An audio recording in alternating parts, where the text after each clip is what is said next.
Okay, now that thing should be recording, so that's all good. All right, hi folks. So yeah, Michelle has graciously accepted my offer to be counselled today. The whole idea of this session, you see, I'm pretty casual. I've got my coffee in hand. So I haven't shaven, so it's all horrible. But the whole idea for this session is to actually practice one. See how I do things. I'm as human as anyone else. So I stuff up every now and then and do things that I teach you guys not to do, and vice versa. The whole idea is just to watch a session go. I actually just came back from my Masters of Counselling. We had a solution-focused therapy day or a couple of hours, and we watched the video from Bill O'Hanlon, who's one of my sort of heroes in solution-focused. He trained with Milton Erickson, and if you've done any NLP stuff for solution-focused, you'll hear the name Milton Erickson drop quite often. And even he says, look, I just try stuff, and sometimes it works, and sometimes it doesn't work. But he tries professionally, and I think that's the whole point. As long as you keep trying professionally, then you'll get somewhere. So I might absolutely stuff up on my micro skills and whatever, but the point is just to give it a good old whack and keep practicing. Even after, in my case, 12 years now, just keep practicing. So yeah, thanks Michelle for being a willing victim. All right, so well, I'll pretty much start, and then we'll see where we end up. Right, so hi Michelle. Hi, how are you? Yeah, good. I'll go official. I'm Mark. I'm your counsellor today. Just before we kick off, a couple of things. You're obviously comfortable. I can see that, so we don't have to worry about that anymore. A couple of things I need to mention by law. Everything we talk about is confidential, obviously, even though you're on camera at the moment, but it's confidential.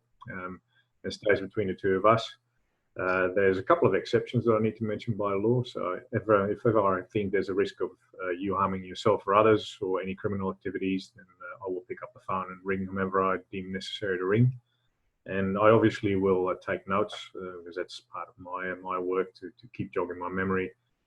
They are confidential as well. They stay on lock and key.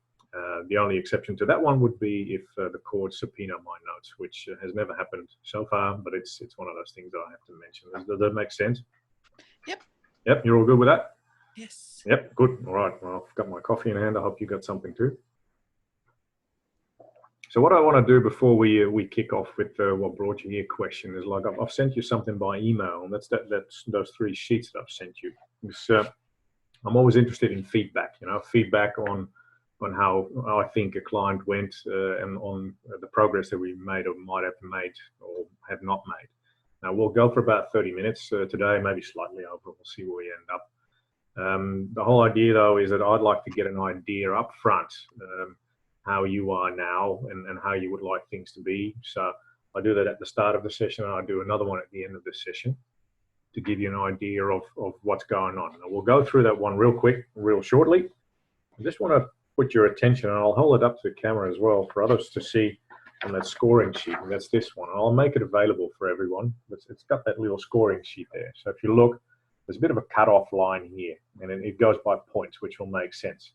Now, the answers that you'll give to the questions will actually end up being a point, on a scale from 1 to 10. So we just add up the points and see how far we get. The best you can get is 40 points on that one, on both scalings, before and after. So if you end up on somewhere where this one says about 25, if you're below that, practically that generally means that people are wanting to change a couple of things in their life, or they're actually not doing too well. That generally is what it means. So you'll find that the people that score below 25 are often the people that you'll find in therapy, or might want to have therapy. Now, if it's above, then obviously you're doing okay, or at least, there might still be something you want to change, but you're doing all right from that point of view in terms of how are you going. And then ultimately, we're trying to get you as high as possible, obviously. Now, the other little line there, dotted line above, that's on how you think we went, as counsellor and client. Have we got a good relationship going on? Do you find what I'm doing useful? Is there something that we need to change about the way we work together, et cetera, et cetera? Does that sort of make sense a little bit? It's really simple, but it gives me a good indication on, if we're making progress and if we're still a good match for each other. Does that make sense? Mm-hmm. Yep. Okay. So I'll grab that first scale, which is called the outcome rating scale. That's one that I use quite often. It looks like this. Like I said, with the video, I'll attach it to it, so you don't have to make a copy of this or a snapshot or whatever. So have you got your one yours in front of you, Michelle, or not? No. No, no. Okay, doesn't matter. The whole idea is if we look back over the last week, including today, and what I'd like to do is make you, give yourself a rating on how you've been doing in a couple of areas of your life for the last week up until and including today, and then give me a rating from say 1 to 10. Now you can't fill this one in. Normally I would have you sign this one, but because we're talking over the phone, you can't really put a dot somewhere or a tick. But if we look at you, for instance, individually, in terms of your personal well-being, where would you say on a scale from 1 to 10 you have been over the last week up until and including today? 7. A 7? Okay, cool. I'll make a quick note of that one. That's a 7. And when we look at the next scale, which is interpersonal, so how have you been doing family and close relationships wise? Again, on a scale from 1 to 10. Yeah, probably 7. Yeah, 7 again. Cool. And the next one, the third one, is socially. So work, school, and friendships, or school, work, whatever. What do you reckon? Again, scale from 1 to 10. Over the last week, about an 8. Yep, nice. And that's the thing. It can differ from week to week, obviously. Yep. And the last one, is overall, as they call it. So a general sense of well-being. What would you say on a scale from 1 to 10 today? And the last week? Maybe 6. 6? Okay, cool. Now, I've never been a cracker at maths, but if I add that all up, that's 14, 20. So you're on 28, with that one. I'll actually jot that down. So on this one, I'll show that one. Yes, I would put a little score against, the 28. So you're above the cutoff line in that sense. So, you're not doing badly at all in that sense, purely from a paper point of view. You're above the cutoff for when we would say people actually do have some issues going on and would definitely like to change something in their lives. They're below the 25, you're 28. So in that sense, you're not doing all that badly at all. Now, my aim and our aim working together would obviously be to get you as high as possible, up to that 40 line. Sometimes we'll get there, sometimes we won't, because life can chuck you a curveball, but that's the aim anyway. You okay with that? Yep, sweet. Okay. Righty up. So back to the nitty-gritty stuff, because this is what I need now. We'll get into the thick of it. So the traditional question: what can I do for you? What brought you here? I've got a bit of an issue with it's probably my love life, I would say. I was seeing a guy last year for about 8 months. Mm-hmm. He did cheat on me a couple of times. We are still friends, mm-hmm. Despite that. We split up just before Christmas, and he is now married to a Thai girl. He's going over to Thailand next week to bring her over for a 3-month trial. Mm-hmm. But there are still feelings there between us, and he won't let neither of us will let our friendship go. Right. And it confuses me a little bit. So yeah, okay. I was going to say that creates a bit of a tricky situation if that happens. Hey, so again, just summarize. Well, when did this start? When did this relationship start between him and the Thai girl? January. January, and that was pretty much after you guys broke up.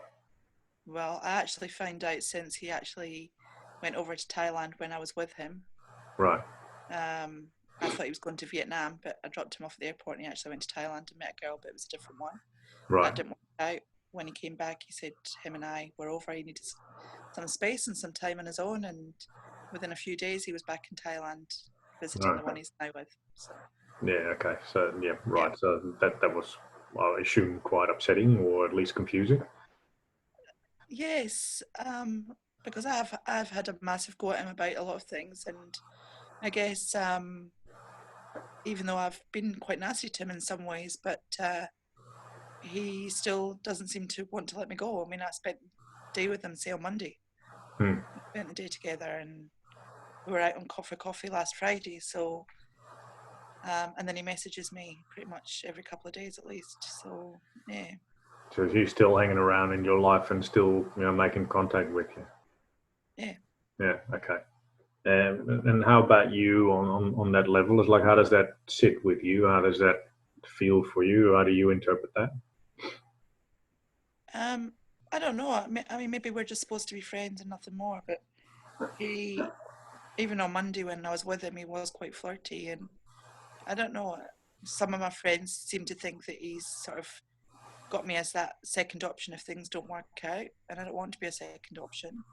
And Right. as far as he's concerned, I've moved on, Hmm. but there's still that attachment still is there, and in some ways it maybe stops me moving on. Right. Okay. So let me get that correct. So you have moved on, or do you feel he has moved on? No, I've told him I've moved on. I've been Right. out dating and seen other people, um, and he's fine with that. He's not got a problem with that. I mean, he brings it Hmm. up quite a lot of the time, but Hmm. I don't know if that's. I don't. It's just Hmm. really, really confusing. Right. Okay. So you feel you've moved on. On the other hand, there's still that attachment that seems to be showing. Is that correct? Or Yeah. yeah. Okay. And how does that sit with the idea of moving on? I think if I meet someone who I can talk to and trust, and then I think it will be a lot easier. Hmm. And I think that's where I mean, him and I get on brilliantly. Don't get me wrong, we get Hmm. on really well. But there was that trust issue, Hmm. and I don't want that. I've been through all that before in my life, and I Hmm. don't want that anymore. So, So you definitely feel you can't trust them anymore. no, I've told him that. Right. I've told him even though now he's married, I still don't trust him. Hmm. He works away, Hmm. and oh, he doesn't work away. He works shifts, and yeah, that's where the issue was with us. Hmm. He could hide when he was working and when he wasn't working, Right. and So that he could make the maybe relationship work for him then, hey, and suit him probably. yeah, Yeah. yeah. So how does that make you sort of think about the whole relationship? It's like just me thinking out loud here, if I can do a mind read on that, does it make you feel like you've been held on a little leash or something? You've been sort of, you know, taken, well, how would you call that? It's like, well, not seriously in that sense. Like he's obviously had, things going on the side that you weren't aware of initially. So how does that sit with you now when you look back? Um, look, it's hard because I look back at his past life and his childhood and stuff like that, and I think there's issues there that's causing this Hmm. with him. And I think that's just who he is, Hmm. and he is starting to open up to me a lot more now about things, even things that happened in the past Hmm. with when we were together. And so, as I say, I don't know. It's just like he messages me. I'm just looked at my phone. He's just messaged me again. Hmm. That's So, interesting. Yeah. um, I don't know. It's just it's like but I don't. But in another sense, some of our friends say to me, "Look, just cut him off. Just tell him you don't want anything more to do with him." But I don't want that either, because we do Right. get on well and we do have fun, and even if it is just as a friendship. Hmm. Yeah.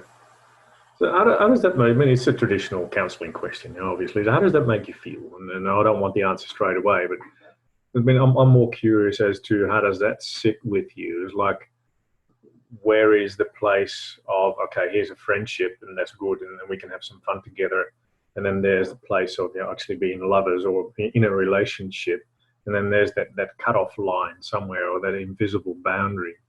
So where do you sit at the moment? Are you on which side of the fence line do you sit?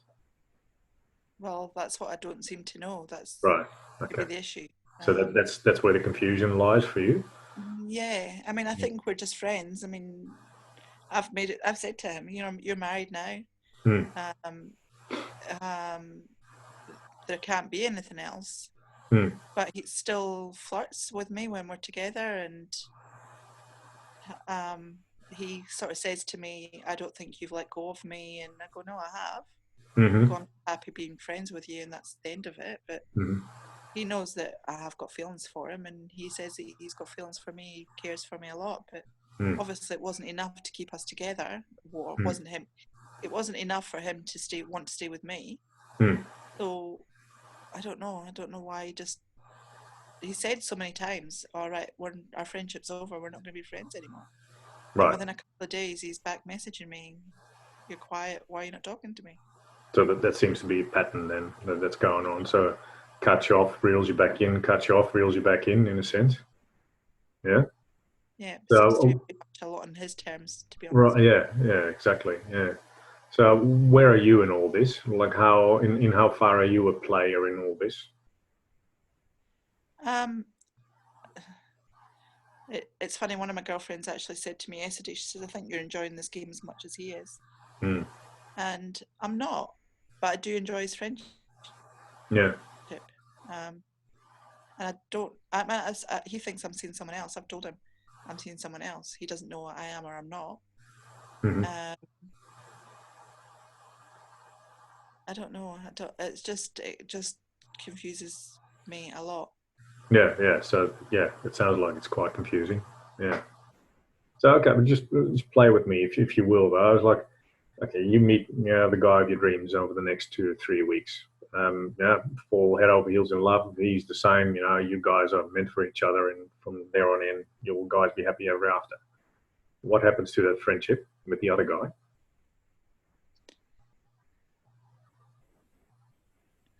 I would still like to be friends with him, to be honest. Mm-hmm. Because. Um, just because we do talk, we do like um, we sort of are there for each other. He will help me when I need things, and vice versa. Mm-hmm. Um, and in some ways, it's maybe quite nice to have that. I do get on. I do have a few male friends, and I'm actually friends with a guy I was with before him. Mm. Um, so I don't know. I mean, maybe it will just end up that we just will lose touch. His wife's coming over for 3 months, and maybe the contact will lessen. I don't know. Mm. So I'm not sure what's going to happen. No, I mean, she No. doesn't like me. She knows about me and Mm. doesn't like the fact that I've been around. As far as she's concerned, I Mm. think he's been single for the rest of his life, for all of his life. I mean, he's 56 years old Mm. with 3 kids, so I don't know how she ever expects that. But yeah, she's a lot younger than him, and as usually the Thai girls are, Mm. and got no kids. And I mean, I don't think it's, and this is probably a bone of contention with us, because I don't trust her at all, and he knows that. Right. And I think she's just after one thing, Mm-hmm. and I think he's given it to her. She's after a visa and to come over here, and Mm-hmm. for him to look after her and her Mm. family. And some of the things he said to me indicate that that's exactly what she is after. Mm-hmm. But I don't want him to be sitting expecting me to be waiting for him either. Okay, so that's where the double confusion lies. Like on the one hand, and let's take her out of the picture if that's okay with you, because what her Mm. motivations are, that's completely up to her, obviously, and then for her to sort out with this fellow, it's more about where's the dynamic between the two of you. Because if they live their life and whatever they're doing, that's whatever they're doing. But where's like I asked earlier, where's your role still? So on the one hand, I hear you say like, oh, look, if I meet another guy, I'll probably, I feel I've already moved on, but that will probably sort of finish it off, as in definitively, because then I'll have another fella and that's it. Mm. On the other hand, I hear you say like, oh, I would actually like to keep that friendship because the friendship is good, and we do have things to talk about, and we do have things in common that are interesting. So how are you going to work that out practically, though? If that would be the scenario, how's that going to pan out? How are you going to do that? How's that possible? Just sketch me something. Can you see that work out practically already? I don't know. I mean, we were friends before anything else happened. So the friendship was there. So it was based on friendship. And then it got into more. And so the friendship was always the main thing there. And we've done things as friends since.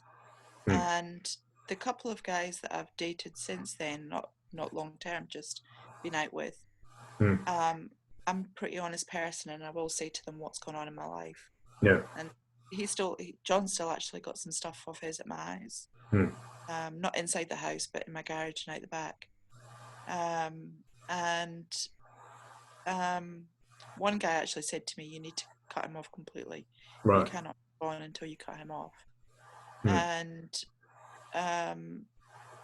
another one is sort of just, yeah, well, if you're still friends, he's obviously moved on. I don't know, maybe, I don't know, it's hard because we've gone for 6 weeks without seeing each other, and then we've seen each other twice in the last week. And that was maybe because he was away most of the time. But we did chat a couple of times whilst he was away. And there just is a really good friendship there, even despite the fact that he'd done the wrong thing by me and cheated on me, but maybe we shouldn't have got any further than friends in the first place. Maybe that's where things went wrong. Maybe we should have always just stayed as friends. Right. Part of that was he actually ended up moving in with me for 7 weeks because he sold his house, and I helped him move down. And he was staying at his sister's, and she had to ask him to leave because she needed the space. And I said to him, rather than rushing to get a house, just come and stay here for a few weeks. And he stayed here for 7 weeks, and that's when things sort of got more between us. So maybe that's just where things went wrong. Maybe we should have just always been as friends. I don't know, because we do get on well as friends. But part of the problem is that his wife is a very jealous person, and I think unless he sneaks behind her back, there is going to be very limited contact while she's over here, because she doesn't believe that he's allowed to have women friends. And he doesn't have anything other than women friends. He doesn't really have any male friends. Right. So that could be a tricky situation then, hey? Yeah.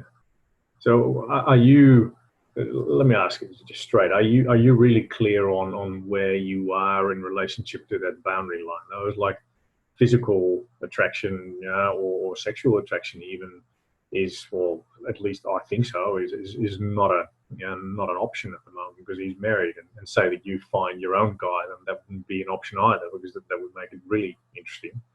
On the other hand, you can definitely have a friendship. Why not? I've got female friends as well, and my partner is quite okay with that, as long as it doesn't lead to anything else. On the other hand, there's a little bit of history between you both that goes the other way too. So where is your brain sitting on this one?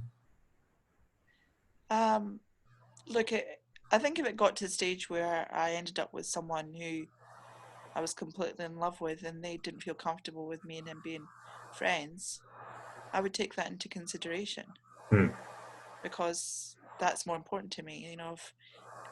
If I was in a good relationship with someone and they weren't comfortable with that, I would, and I've done that in the past. I have said to people, look, if there's a male, like I'm still friends with someone back in the UK and when I was with my last partner before him, I said to him, if you're not happy with me still being in contact with him, then, that's fine. I will stop that. And he said, no, because I trust you. I don't trust him, but I trust you. If you tell me there's nothing going on, then there's nothing going on. And so I suppose that's what it comes down to. It comes down to communication and trust and honesty. I'm not at that stage, so I don't know. So I guess there's still that little thing in my head saying, what if things don't work out between them? Will they come back to me? And in some ways I don't want that, because I don't want to be that second option. But there is still feelings there. So it's whether I could fight that if he did turn around and say, look, made a mistake, I still want you, and I was single, could I turn around and honestly say, no, don't want that anymore. Hmm. And Yeah. that's why I've said to him, I'm in a relationship. Yeah. Yeah. That's an interesting one. I've had this discussion with many people before, and I always think in terms of metaphors because I'm just a picture guide, and it sort of sounds to me like, if you've shut one door or at least left it ajar, you're trying to open up, or you've actually opened up another door to another relationship. So if the partner in the other relationship would say, "Look, Michelle, shut this door, shut the old one," because that has to be, you would go like, "Yeah, okay, that's cool. Yeah, that's how what I heard you say." On the other hand, if that new partner is open to leaving the door ajar, then you probably leave that door ajar as well. And if that partner wasn't there, you would actually still somewhere deep down hope that the other door goes open again. Is that just fully open? Yeah. Is that correct? Yeah. Yeah, right. That's yeah. Now I understand why you would feel confused, because that would make me completely confused as well. So, yeah, that's yeah. Okay. Yeah, I even get some sort of visceral sensation with that one. It's like, okay, yeah, that would make me feel quite confused too. So I can understand that one. What would a best friend slash confidant tell you in a situation like this, or yourself on a slightly removed level? Or what would you say to yourself? Like, well, snap out of this. Just don't be so involved in either situation. Just have a look at it from an helicopter perspective. So either you or a good friend, what would they say to you around this? Well, it's funny because my best friend actually said to me yesterday, when we were talking about it, because his wife was looking through, apparently he messaged me yesterday and said to me, someone's been stalking your Facebook, and it was her. And they were sort of arguing about it, and I said, look, at the end of the day, you've both got to accept you both have a past, and that's the end of it. I said, it's what you tell her about me now, whether we've just been friends or whether there has been something more. I said, that's up to you, how honest you are with the situation. When I was talking to my best friend about it, she said to me, she said, why do you care? Why do you care? She says, that is between them. He's married to her now. Why do you still keep running back to him when he messages you? Yeah. And I do get that. I do get that. She says, he's been nasty to you in the past. Yeah. She says, why are you still friends with him? And I said, well, because there is still feelings there, I suppose. And yes, he's been nasty to me, and I've probably been nasty to him in some ways as well. But we do have a similar sense of humor, I guess, and we do have we bounce off each other quite well. Like, we can sit in a room and we just have a laugh, and we laugh at the same things, and we find the same things funny, and I get his sense of humor, and he sort of gets mine, and things like that. So it is good in that way. And to be honest, I was never attracted to him physically when I first met him. Right. You know, when I first met him, I looked at him and I thought, yeah, you could be married or whatever, we would just be friends. But that connection grew. Right. So I guess maybe I was just in the wrong place at the wrong time. And when I met him, I was a bit vulnerable and sort of attached to him because he could see that. I don't know. I don't know. So now what?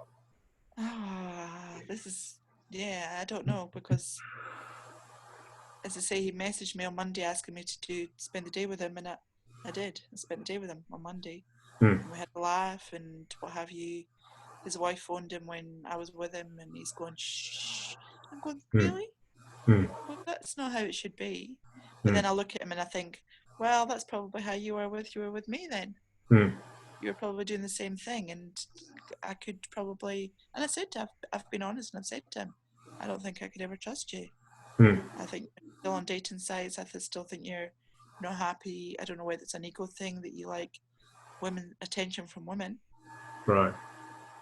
Don't know. So maybe. what? Yeah. Okay. Yeah. No, sorry to interrupt there, but what would what would permanently solve this problem? What would be the end solution to it? If you say, look, let's take two extremes, sort of slightly outside reality at the moment, but in what could be possible, what would completely solve it, or what would be the ideal solution? I think if I meet someone who I have that connection with, and I have met a couple of people who I do have a good connection with, Mm-hmm. but it's just not got any further yet. Mm-hmm. And maybe something further happens and a relationship happens, and then I think that the contact will become less. Right. Because I'm trying not to contact him now, really. I'm trying to step back from that and not just let him come to me, which he does, which is, again, maybe confusing. But yeah, I think I don't know. As I say, unless I was in a relationship where the guy said to me, "I don't want you to be talking to him at all," I would still like to at least be messaging him, just even if it was just once every couple of weeks, just how's things, how you going. Nothing's happened between us since we've been apart, physically, apart from like hugs and stuff. I don't know, just confuses me because every time, and I suppose the problem again is because of that trust issue, then that also maybe stops me having another relationship because I've got that, am I going to go through the same thing again? Or maybe, as I heard you say, if he lets that tie relationship go, then he might still come back even though he doesn't trust him, but there's still that opportunity. Yeah, and I really don't know if that's what I want, because right. I don't want to be with someone I can't trust. Okay, cool. That sounds obvious. Yeah, that sounds pretty, as in that's a value in your life, hey? Yeah. Yeah. So what would be, looking at the clock as well a little bit just for this first session. So what would be one step for you that you can take, that you have full control over, that could help you move out of that confusion realm even ever so slightly? What could be one thing you do to make sure you start moving away from the confusion towards a bit more clarity? Maybe tell him to come and get his stuff, and I don't know if I want to do that. Okay, so step one backwards. That's very practical. One step before that, what would be one step that you could do for yourself that could lead to ending the confusion? Just one step. Out of 100%, this is just 1%. What could be one step that starts taking you out of the confusion? Because asking him to take all his stuff away might be step number 25 in that whole in that whole show. But what could be step one?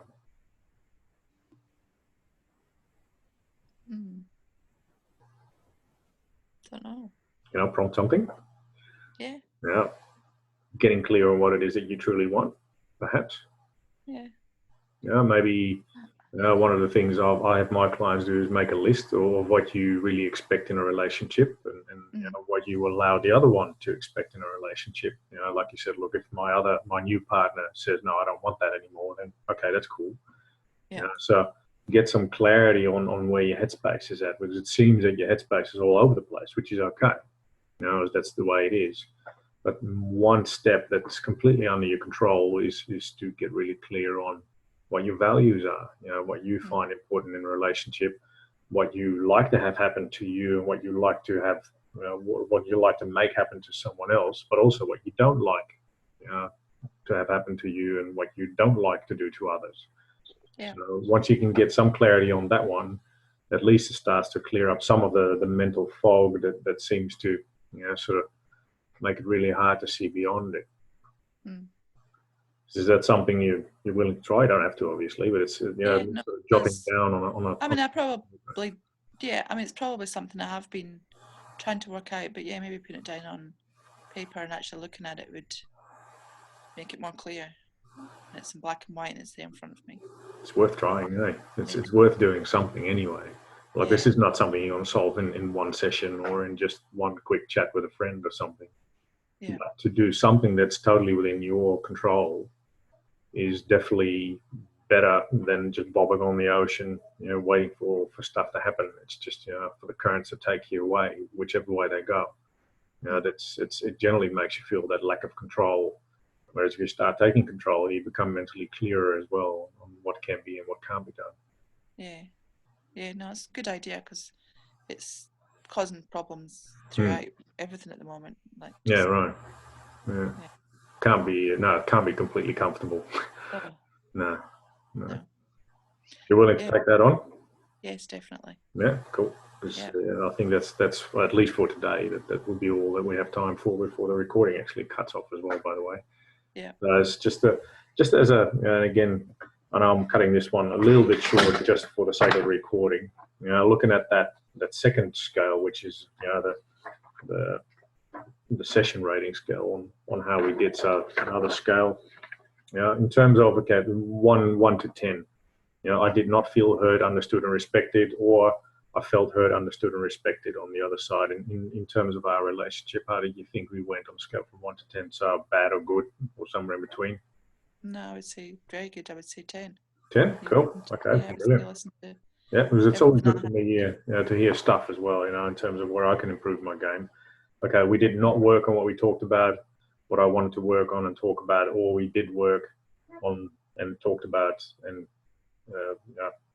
dealt with that. Yeah, no, 10 again, because that's something personally I would never have got to, is writing it down. So yeah, definitely. Yeah, okay. So again, the approach that I have for you is not a good fit for me, or the approach that I used was a good fit for you today. No, again, 10. Where do I sign up? Yeah, okay. Yeah, all good. Something missing in the session today, something I left out, something I should have said, or again, 1 to 10, or overall the session was right for me today. No, I think the session was right for me today. Yeah. So number? 10. I mean, I sort of maybe expected you to ask me more about my background, but I mean, it was more for for a session. So you're working on we would get to that, but the whole idea is I don't do a lot of sort of psychoanalysis anyways. Like I'm way more of and that's still within this counselling section though. I'm way more a solution focused type guy with some look at what happened, but it's more looking at well here we have a situation. How are we going to deal with that one appropriately? And how can we move on from here? We can talk about the past until the cows come home, but really. As well, what are you going to do from today onwards? So that's what I find. So 40 out of 40. I'm really happy with that. Thank you. That's good. At least we got a foundation for another session set up. That's good. And then that's the whole idea about that feedback. That's I'm sort of talking outside the session a little bit as well. But I think it's really important for counsellors to know what's going on. So because if we seem to be a good fit, but nothing's happening, then I might have to refer you to another person, or there's something else going on. Or if something seems to be happening, but you constantly got issues with me, then I would refer you to someone else as well. Like maybe there's another better fit for you, that can get results going and be a real good fit for you personally. So there's all sorts of reasons to have a look at that. Well, personally, I've seen 2 counsellors in the past, and both have been female. I've never seen a male counsellor. Right. Okay. And the first one was like a cardboard cutout. She just sat there, and I'm sure you could have touched her, and she would have just fallen down. Right. She just she was useless. Whereas the second one I really bonded with, and I know that they say that with counsellors, but it's whether you feel comfortable and how much you want to say, and I felt completely comfortable there. Yeah, brilliant. Okay, well that's good. Yeah. No, cool. Even though now I know the fact that probably 50,000 people are going to watch it. Yeah. I'll just hide now. No, look, thanks for sharing this with me. That's right. Both feedback and your story, obviously, it's a bit of a personal one. And talking to a guy is different probably than talking to a woman about this sort of stuff.